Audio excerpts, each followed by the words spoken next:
As I've known him, but he's fighting a very intelligent fight. He takes a straight left hand and a right hook from Pacquiao and seems intent on retaliating. This has the makings of being a very interesting fight. Momentarily shocked Oscar. Right here you see what surprised me and has been probably the most effective punch. The little left hand lead of Manny's is he shoots right between. When he was, even though dangerous and destructive, largely a one-note tune. Jab, jab, straight left hand. His ability to fashion the the lead left hand, starting his offense with it, as he's doing there, shows how much he's progressed as a tactician. One thing that you mean is very obvious. Oscar De La Hoya has very little head movement. There is almost no height difference between them. Pacquiao lands a brilliant uppercut and he cannot land something. You have to believe that. He just landed a good left hook to the body, built his back against him. There is a big swelling outside the left eye of Oscar De La Hoya. The right hand has never been a super destructive punch for De La Hoya.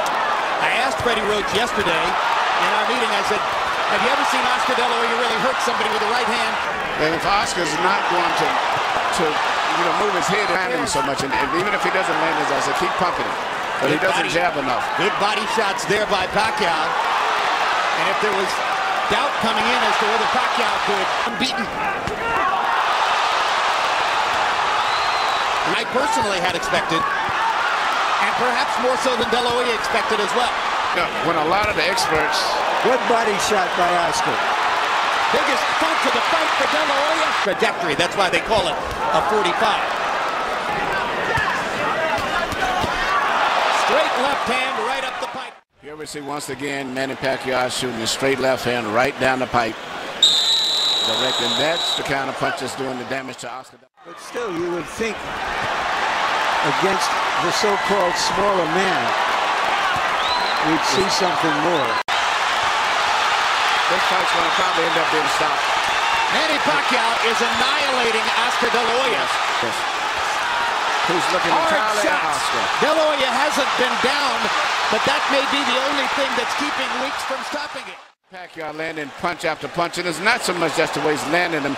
The body language and position of De La Hoya's body is that of a man that's defeated. It's passive. All right, Larry, you envisioned this one. Could you see Pacquiao against Margarito? No, and he himself says he's going back to 140.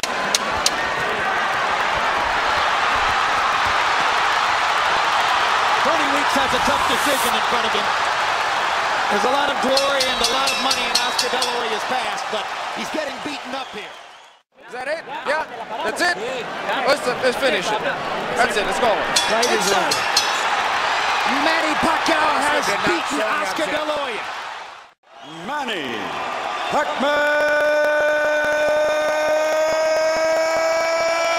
Pacquiao. Wise.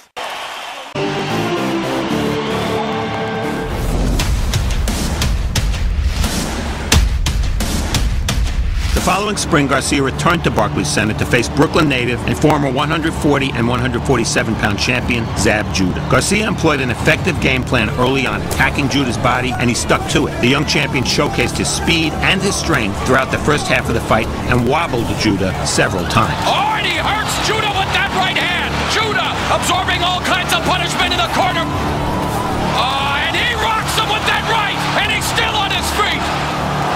Then in the 8th round, Garcia countered Judah and sent the veteran to the canvas with a right hand. Great exchange, and down goes Judah. Straight right hand through the guard. Judah showed his resilience by coming back strong after the knockdown and outfought Garcia toward the end of the fight. Blood now trickling down from the hairline of the champion.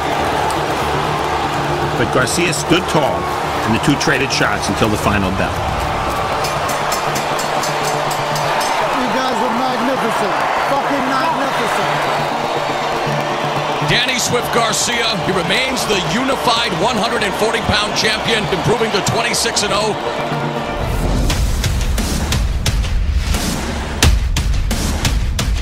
This fight is a fight boxing fans have salivated over. In his next fight, Garcia was matched with one of the biggest hitters in the game, Argentina's feared Lucas the Machine Matisse. I was no different than almost everybody else. I thought Matisse would win by knockout. Matisse started strongly and dominated the first half of the fight. And Matisse going on the attack. Oh my, that left hook had some thunder on it. The Argentine quickly racked up a lead, winning 5 of the first 6 rounds on all 3 cards. Let's go, Dad. Let's go. Dad, let's go. And after some motivating words from his father, Garcia put on a clinic of clean counterpunching and effective combinations, rendering Matisse's eyes completely shut. He's gaining confidence as the fight's going on. Oh, what a 4-punch combination! Heading into the championship rounds, the fight was still up for grabs. Early in the 11th, Matisse rocked Garcia with a right hand that sent his mouthpiece flying. Garcia rallied, however, and sent Matisse to the canvas for the first time in his career. Right hand to the body, 3-punch combination. Garcia has Matisse down! An action-packed 12th round closed out an action-packed fight. And a dynamite close to this championship bout! We were headed to the scorecards.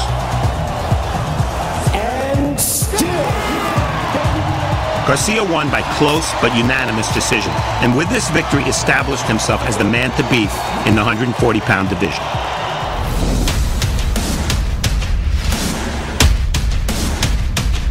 In March of 2014, Garcia traveled to his family's homeland of Puerto Rico and fought for the first time in front of the Puerto Rican fans. He faced the slick and always troublesome Mauricio Herrera. Oh, and there was a stiff right hand from Herrera. Going from Matisse to Herrera was like trying to hit a knuckleball after having faced Aroldis Chapman's 105-mile-per-hour fastball. Garcia had trouble landing cleanly. The fans here in Puerto Rico becoming a little restless with what they're seeing from the champion, who's trying to get on track now against the very tricky challenger, Mauricio Herrera. I thought Garcia lost, and I certainly wasn't alone in scoring for Herrera. I think Garcia's disappointing performance was largely due to Herrera's style. Still, he left the ring with a majority decision win and 2 championship belts. Beginning in 2015, Garcia's next 3 fights were all on primetime television and in a new division, welterweight.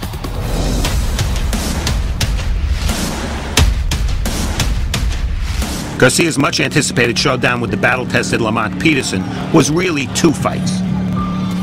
Garcia started out strong and built an early lead. Then in the later rounds, it was Peterson who applied suffocating pressure and narrowed the distance. Garcia got the close decision, and this time I agree.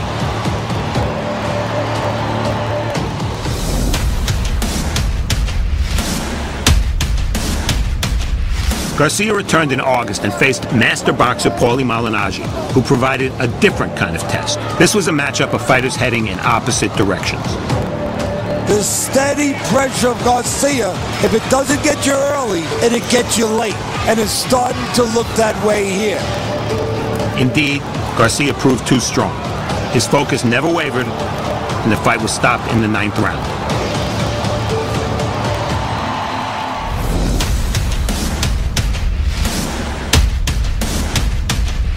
In his most recent major fight, Garcia went toe-to-toe with former 2-division titleist Robert the Ghost Guerrero. If Garcia needed to assume the role of aggressor versus Malignaggi, he was wise to play boxer versus Guerrero, who's among the most physical welterweights in the world. Garcia showed maturity, dimension, and creativity in coming on strongly in the second half to close out the fight. I thought Garcia fought with both skill and intelligence, something we've grown accustomed to seeing from him. He did more than enough to secure a unanimous decision victory. This win made him a 2-division champion. Danny Garcia is now 33-0 and a champion at welterweight, a division that remains the deepest and most talented in boxing.